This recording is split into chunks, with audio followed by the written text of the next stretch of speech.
Hello lovely people, welcome back to my channel. I'm Barbara and this is cycle mapping. Today's topic is gonna be about the follicular phase, which is the spring. It's the very active phase that follows after the menstrual phase. I personally really enjoy this phase because it's very refreshing, very energizing, and I simply feel very nice. It's just the same as when the spring starts after the long winter. Basically everything is coming to life within yourself and your hormones are changing, so your testosterone and estrogen is rising, and so you feel a boost of energy, and starting new projects and going into action is very natural and very easy at this phase. For most women, we can also support our energy in a physical way, what we eat, how to nourish our body, and also to exercise more, because we just have more energy. And sometimes when we have a lot of energy, we can use that energy for movement, because sometimes a lot of energy that we are somehow blocking and we're not letting it out may cause also discomfort. So if you're feeling uncomfortable and not really great at this time of your cycle, that usually means that you are actually somehow blocking the flow of your energy and you're not using the full potential of this energy. As Alisa Vitti, who wrote a book In the Flow, she's calling the different skills we have during our different phases as superpowers. And I really like it because that really describes how we are changing, because with the knowledge comes power, and the more we understand ourselves and the more we understand how our energy changed throughout the cycle, the more we can use it to our advantage to really utilize and access those gifts and skills.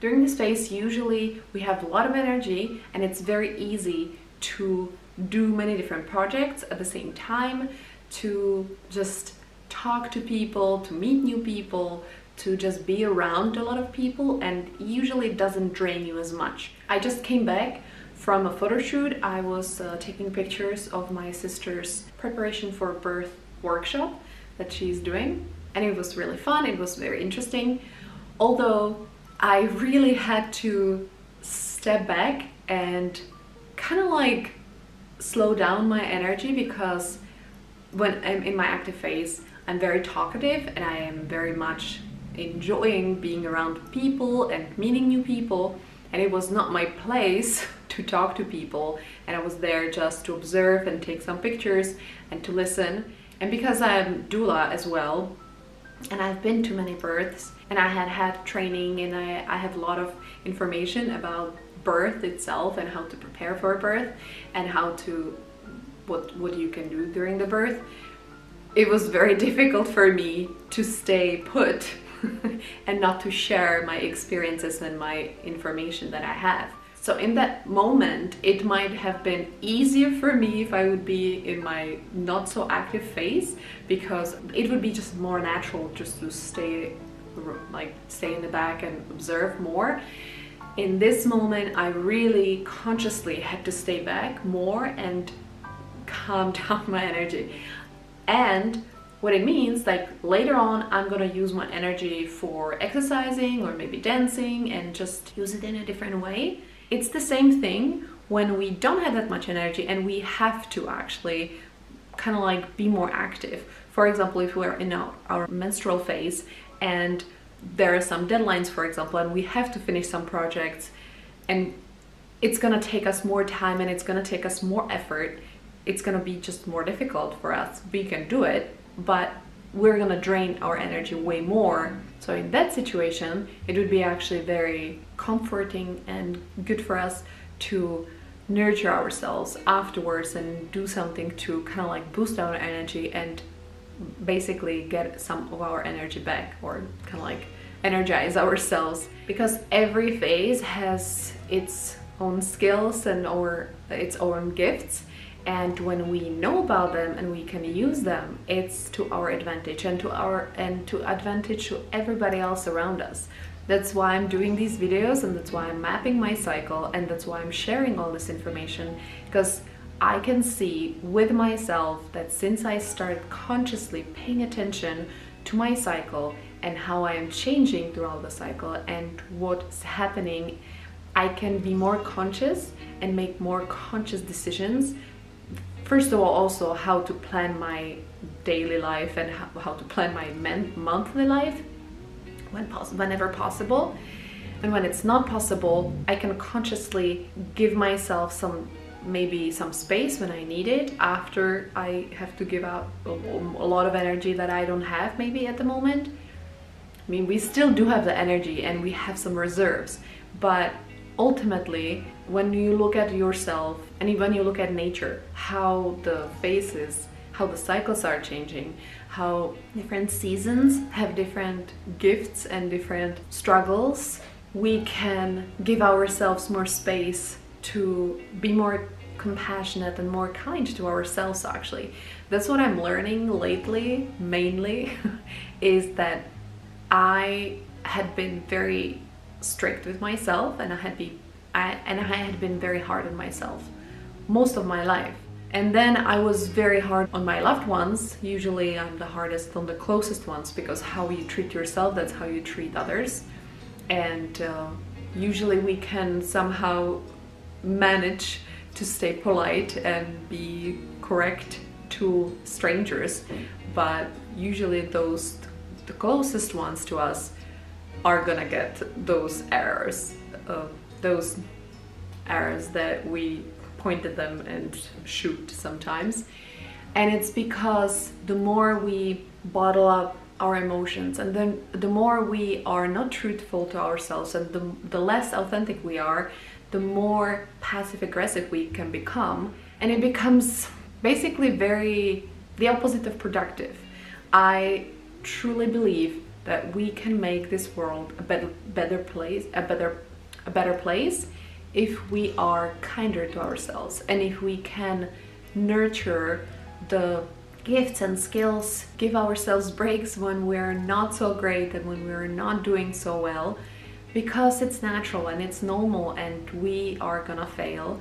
But the more we give ourselves the space to observe and be really authentic and truthful and know what's going on and be able to truly map and consciously make decisions about our planning and our life, then the more accepting and compassionate and loving we can become.